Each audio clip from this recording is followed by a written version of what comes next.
Okay, for our next question, for our second question, Pastor, ang visitor asked, does keeping God's law guarantee human salvation? Guarantee. Guarantee human salvation. I mean, that's not biblical at all. Now, let me read some verses to you. Let me read Ephesians 2, verse 8 and 9. What can save a man? Or how can we be saved? Sa unsang paagi nga maluwas ta? Keeping of the commandments? Giving alms to the poor? Ephesians 2, verse 8. Let me read to you that very text in Scripture, which tells us how can we be saved. 2, 8 and 9, and it says, "For by grace are ye saved through faith, and that not of yourselves, it's the gift of God, not of works, lest anyone should boast." Now, kana nga doctrine, mo ginay doctrine of salvation. We are saved by grace through faith. Ang makaluwas nato ang grasya sa Dios nga atong gituohan. Available mo gud ang iyang grasya all the time. Pero di po ta mutuohan ang grasya, wag ipulos ang iyang grasya kundi natutuhan di kita maluwas ana. Apan ang atong kaluwasan as far as the Bible is concerned is naluwas ta pinaagi sa grasya nga atong gituohan. What is grace? The death of Christ on the cross. Muna gingalag unmerited favor. Wala, dili unta katakos nga luwason. Pero iyamang kang gipakamatyan, munang naluwas ka. Naluwas ko kay nagpakamatay si Jesus para nako. Apan ang iyang kamatayon sa cross, huwag ito'y pulos. Ang iyang intention pagluwas nako, pagluwas nimo. Nangumana, ang iyang gift of salvation. Kung dili po nako siya dawaton, di good po musalir tong iyang kamatayon. Munang iyon sa John 3:16. For God so loved the world, memorize mo na ninyo. Pangaji ko nung mauban ako, bisag nagtili mo. Say the words together with me. For God so loved the world, that He gave His only begotten Son, that whosoever believed in Him will not die, but have everlasting life. That's our gift of salvation. God gave us His Son who died in our stead, and we are saved when we believe Him. Okay, so salvation is by grace through faith. Ang pangunta na lang karon, wala na ba di ay labot kung naan na tayo salvation by grace because we have accepted the grace.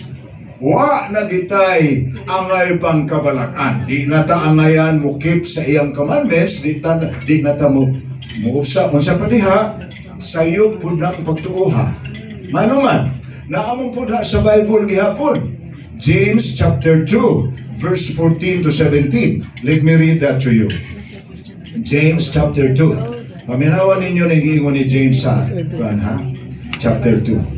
Let's go from verse 14. Ingon diri sa James 2 verse 14. What does it profit, my brethren, though a man say he hath faith and he have not works, can faith save him? Ang faith without works. If a brother or sister is naked and destitute of daily food, and one of you say unto them, Depart in peace, be ye warm and filled, notwithstanding ye give them those things which are needful to the body, what doth it profit? Even so, verse 17, ang punchline. Even so, faith, if it has no works, is dead. Doon po na biblical teaching. Ang pagtuo nga walay buhat, patay. Sa ito pangulitok ang tao, dituo ko nimo. Naapo na another verse. 1 John 2 verse 4. Nindot ning naatay question. 1 John 2 verse 4. He said, 2 verse 4. He that saith, siya nga nagaingon. He that saith, I know Him. Meaning, I know God. And keepeth not His commandments. Did you hear that? He that said, I know Him, and keepeth not His commandments, is a liar, and the truth is not in him. Do you get that? Maluwas pa good ang liar, naging Bible dili because it's a transgression of God's law. So, moingon ka na kaila ko sa Ginoo. pero wa ka nagbantay sa iyang kasuguan. Ang Bible nag-ingon, bakakon ka. Nga naman, makaluwas po gud ang pagbantay sa kasuguan, dili. Ang pagbantay sa kasuguan, ebidensya, maghiluwas ka na. Nidawat nimo ang grasya ni Kristo, giluwas kaniya. Apan human kaniya luwasa, imong gipakita ang imong kaluwasan pinaagi sa pagtuman sa iyang kasuguan. Ano man, kay ang pagtuman sa kasuguan, ebidensya nga nahigugma kaniya. Asa ang text, anak pastor? John 14 verse 15. Okay, akong basahon sa inyo. John 14 verse 15. Ano ninyo, nalipay ko kay nagtapad ninyo, doktora.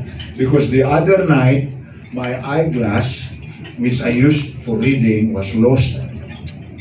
Akong i-trace up diri. I-trace up na ako sa cafeteria dito sa restaurant sa Ubos. Wala yun. Lisod mo guning magkatiguang na ta. Ako dili mag-ipumawa. Nga lang kong tiguang. Kaya anong magdumili mo ko na. 72 na ko akong edad. Di pa ko na tiguang. 72. Ang mga 50 gali nga lang na nagtiguang. Ako pa ka 72 na. Pero nalipay sa ko because before we left Bukidnon the other day, ang akong amigo nga Amerikano, ingon siya, if you need a large print Bible, bring this with you. Nalipay kay ko, kaya mong panalangin, kaya na a large print Bible. But let me come back to the text I'm reading to you. Pwede mo dahil nga ang tao mo ingon nga, naluwas na ko, apan dili siya magbantay sa kasuguan. Di po na pwede. Ato man nagibasa kanina. Because he that saith, I know him, but keep not his commandments, is a liar. And the truth is not in him. But that's the words of John. Listen to the words of Christ. John 14 verse 15. Aminawa. If you love me, do you love Christ? Yes. You do? Then keep my commandments. John 14 verse 15. Keeping of the commandments is not done by a person to earn salvation. That's the place of the keeping of commandments. It's not to earn salvation. Keeping of the commandments of God is result of your or effect of your salvation. You receive the salvation from Christ, then you keep His commandments. If you receive His salvation and refuse to do His commandments, what did James say? That faith is dead and it doesn't save. I hope na clear na ko ang question. Wala na ilain, no? Napay